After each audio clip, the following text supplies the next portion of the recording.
এখন এখানে পশ্চিমা মিডিয়ার খেলাটা একটু খেয়াল করুন। ইসরায়েলি মিডিয়া এই খবরটাকে কিভাবে ম্যানিপুলেট করার চেষ্টা করছে। তারা বলছে, আরে মোস্তাফা খামিনির তো শুধু একটা লিখিত বার্তা এসেছে, তাকে তো কই টিভিতে দেখা যায়নি, তার কণ্ঠ তো শোনা যায়নি, সে কি আদৌ বেঁচে আছে? সিরিয়াসলি বলুন তো, ইসরায়েল কি সত্যিই মনে করে যে তারা সুপ্রিম লিডারকে সরিয়ে দিলেই ইরানের পুরো সিস্টেম কোল্যাপস করে যাবে? আর এটাই হলো আসল খেলা। দর্শক, ইরান কোনো রাজনৈতিক দলের প্রাইভেট লিমিটেড কোম্পানি নয় যে বাবার পর ছেলে বসবে আর একজন না থাকলে সব শেষ হয়ে যাবে।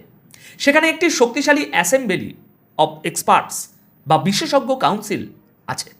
সম্ভবত নূতন সুপ্রিম লিডার হামলায় আহত হয়েছেন, হয়তো তার মুখে বা পায়ে আঘাত লেগেছে, যে কারণে তিনি এখনই ক্যামেরার সামনে আসছেন না।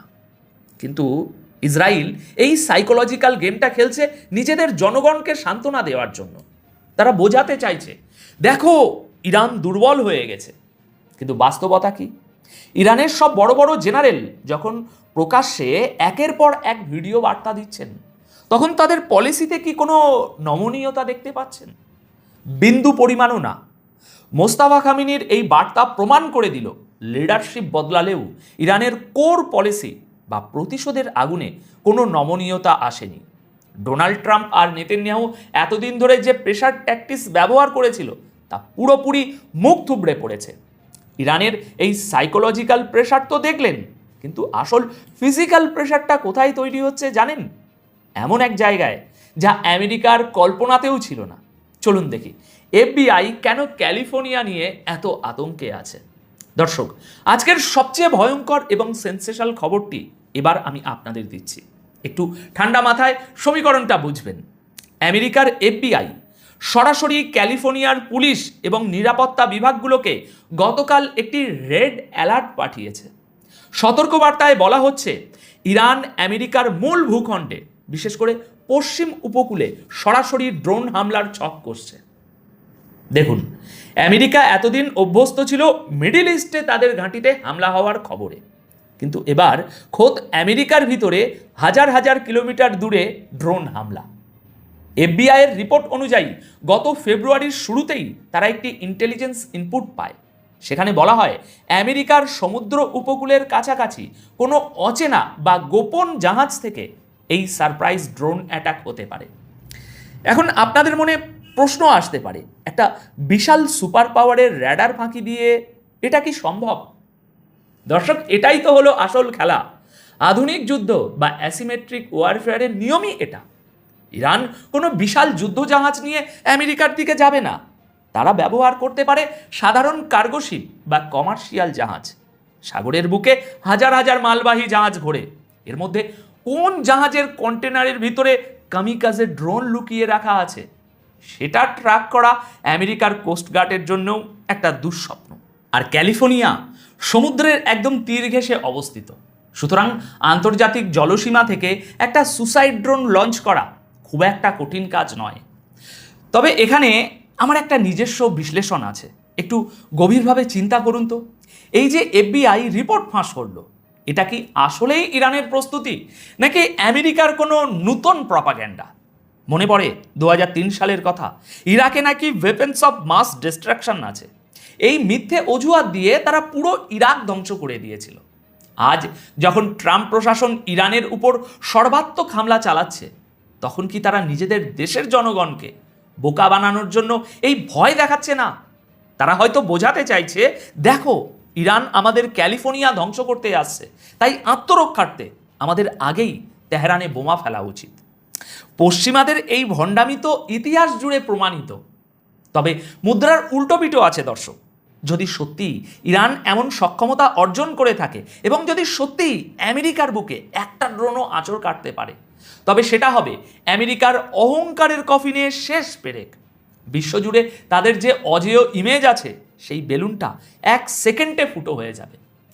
আমেরিকা তো নিজেদের ক্যালিফোর্নিয়া বাঁচাতে ব্যস্ত, কিন্তু গ্লোবাল ইকোনমির হৃৎপিণ্ড যেখানে ধুকপুক করে, সেই মধ্যপ্রাচ্যের সমুদ্র সীমায় কি ভয়ঙ্কর ঘটনা ঘটছে শুনবেন।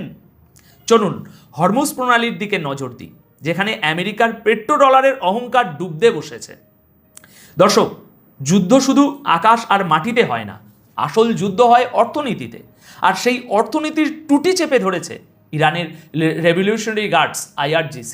আমেরিকান ইন্টেলিজেন্সের সর্বশেষ অ্যাসেসমেন্ট বলছে হরমুজ প্রণালীতে তেলের ট্যাঙ্কারগুলোর উপর এখন আর শুধু মাইন বা বারুদি সুড়ঙ্গের বিপদ নেই, ইরান এখন সরাসরি স্ট্রাইক করছে। দেখুন, মাইন বিছিয়ে রাখাটা হলো একটা প্যাসিভ কৌশল, জাহাজ কখন মাইনের উপর দিয়ে যাবে তারপর ফাটবে। কিন্তু ইরান এখন আর সেটার জন্য অপেক্ষা করছে না, তারা সরাসরি প্রিসিশন গাইডেড ড্রোন এবং মিসাইল দিয়ে জাহাজের উপর আঘাত আনছে। পরিসংখ্যানটা শুনলে শিউরে উঠবেন। গত 10 দিনে অন্তত 10টি বিশাল তেলের ট্যাঙ্কারকে টার্গেট করা হয়েছে, আর গত 24 ঘন্টায় 6টি জাহাজকে নিশানা করা হয়েছে। আর এর ফল কি হয়েছে জানেন? হরমুজ প্রণালী, যেখান দিয়ে পুরো বিশ্বের জ্বালানির 20 থেকে 30% সাপ্লাই হয়, তা কার্যত পুরোপুরি বন্ধ হয়ে গিয়েছে। এই মুহূর্তে 150টিরও বেশি বিশাল আকার অয়েল ট্যাঙ্কার পারস্য উপসাগরের বাইরে ভয়ে অপেক্ষা করছে। কেউ ভেতরে ঢোকার সাহস পাচ্ছে না। সিরিয়াসলি বলুন তো, আমেরিকা যে সারাদিন নিজেদের নেভি আর এয়ারক্রাফট ক্যারিয়ারের বড়াই করে, তারা কোথায় এখন? তাদের চোখের সামনে দিয়ে জাহাজগুলো পুড়ছে আর তারা কিছুই করতে পারছে না। কেন? কারণ IRGC এই রুটটাকে পুরোপুরি একটি কিল জোনে পরিণত করেছে। নতুন সুপ্রিম লিডার মোস্তাফা কামিনী তার প্রথম নির্দেশেই বলে দিয়েছেন, হরমুজ বন্ধ রাখো, এটি তাদের টপ প্রায়োরিটি। এখন এর ইম্প্যাক্ট বুঝুন। তেলের সাপ্লাই বন্ধ মানে বিশ্ববাজারে তেলের দাম রকেটের মতো বাড়বে। ইউরোপ আর আমেরিকার অর্থনীতিতে মূল্যস্ফীতির সুনামি আসবে। পশ্চিমা দেশগুলোর ফ্যাক্টরি বন্ধ হতে শুরু করবে। ইরান এখানে কোনো দেশ দখল করতে নামেনি, তারা পশ্চিমা ইকোনমির সাপ্লাই চেন কেটে দিয়ে তাদেরকে অর্থনৈতিকভাবে পঙ্গু করে দেওয়ার ছক কষেছে। আর এটাই হলো আসল খেলা। আপনি আমাকে বোমা মারবেন আর আমি আপনার জ্বালানির রক কেটে দেব। দর্শক, যুদ্ধের ময়দানে যখন পশ্চিমারা মার খাচ্ছে, তখন তারা দৌড়ে কোথায় গিয়েছে জানেন? সেই পুরনো দালানে, জাতিসংঘে। কিন্তু এবার সেখানেও তাদের জন্য অপেক্ষা করছিল একটা চরম অপমান। চলুন দেখি সিকিউরিটি কাউন্সিলে কি নাটক হলো। দর্শক, যখনই আমেরিকা আর ইসরায়েল মাঠে সুবিধা করতে পারে না, তারা তখনই আন্তর্জাতিক আইনের দোহাই দিয়ে জাতিসংঘে দৌড়ায়। গত বুধবার 11ই মার্চ জাতিসংঘের নিরাপত্তা পরিষদে ঠিক এমনটাই ঘটল। বাহরাইনকে সামনে রেখে একটি ড্রাফট রেজুলেশন বা প্রস্তাবনা পেশ করা হলো। প্রস্তাবে কি বলা হলো? জর্ডান এবং উপসাগরীয় অঞ্চলে আমেরিকান ঘাঁটিতে ইরান যে হামলা চালাচ্ছে তার তীব্র নিন্দা জানাতে হবে এবং তেহরানকে অবিলম্বে এই হামলা বন্ধ করতে হবে। ভোটাভুটিতে নিরাপত্তা পরিষদের 15 জন সদস্যের মধ্যে 13 জনই এই প্রস্তাবের পক্ষে ভোট দিল। কিন্তু আসল টুইস্ট তো এখানে নয়। আসল টুইস্ট হলো রাশিয়া এবং চীন এই ভোট থেকে নিজেদের দূরে সরিয়ে রাখলো এবং এই প্রস্তাবের তীব্র বিরোধিতা করলো। কিন্তু কেন? দেখুন, পশ্চিমা ভণ্ডামিটা কোন লেভেলে গেছে একটু দেখুন। গত 13 দিন ধরে আমেরিকা এবং ইসরায়েল মিলে ইরানের মাটিতে যে ধ্বংসযজ্ঞ চালাচ্ছে, তার কোনো উল্লেখ এই রেজুলেশনে নেই। আপনি অন্য দেশের সার্বভৌমত্ব নষ্ট করে বছরের পর বছর সেখানে বোমাবাজি করবেন, তাদের নেতাদের হত্যা করবেন, আর যখন তারা পাল্টা জবাব দেবে বা আপনার ঘাঁটিতে হামলা করবে, তখন আপনি কান্নাকাটি করে জাতিসংঘে এসে বলবেন, ওরা আমাকে মারছে, ওদের থামাও। সিরিয়াসলি বলুন তো, এটা কি কোনো আন্তর্জাতিক বিচার ব্যবস্থা হলো, নাকি আমেরিকান স্বার্থ রক্ষার প্রাইভেট ক্লাব হলো? রাশিয়া এবং চীন ঠিক এই পয়েন্টটাতেই আঘাত করেছে। তারা সাব জানিয়ে দিয়েছে এই রেজুলেশন সম্পূর্ণ একপেশে। আমেরিকা ও ইসরায়েল যে উস্কানি দিচ্ছে তার কোনো জিকির এখানে নেই। এই ধরনের একপেশে সিদ্ধান্ত এই অঞ্চলে শান্তি আনবে না, বরং উত্তেজনা আরও কয়েক গুণ বাড়িয়ে দেবে। দর্শক, একটা জিনিস খেয়াল করেছেন? কয়েক বছর আগেও জাতিসংঘে আমেরিকার যে কোনো কথায় সবাই মাথা নেড়ে সায় দিত, কিন্তু আজ গ্লোবাল ডাইনামিক্স বদলে গেছে। রাশিয়া এবং চীন এখন প্রকাশ্যে অ্যান্টি ওয়েস্ট বা পশ্চিমা বিরোধী ব্লক তৈরি করেছে। ইউক্রেন যুদ্ধে আমেরিকা যেমন রাশিয়াকে আটকাতে ব্যর্থ হয়েছে, ঠিক তেমনই মধ্যপ্রাচ্যের এই যুদ্ধেও তারা ইরানকে একা করতে পারছে না, কারণ পিছনের বড় শক্তিগুলো এখন এক ছাতার নিচে চলে এসেছে।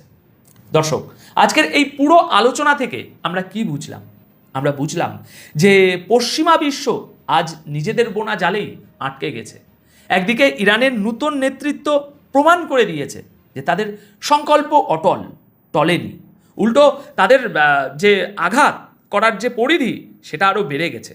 হরমুজ প্রণালীতে পশ্চিমা অর্থনীতিকে শ্বাসরোধ করা হচ্ছে।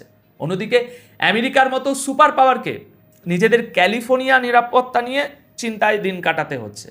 আর কূটনৈতিক টেবিলে রাশিয়া ও চীন আমেরিকার ভণ্ডামির মুখোশ টেনে ছিঁড়ে ফেলছে।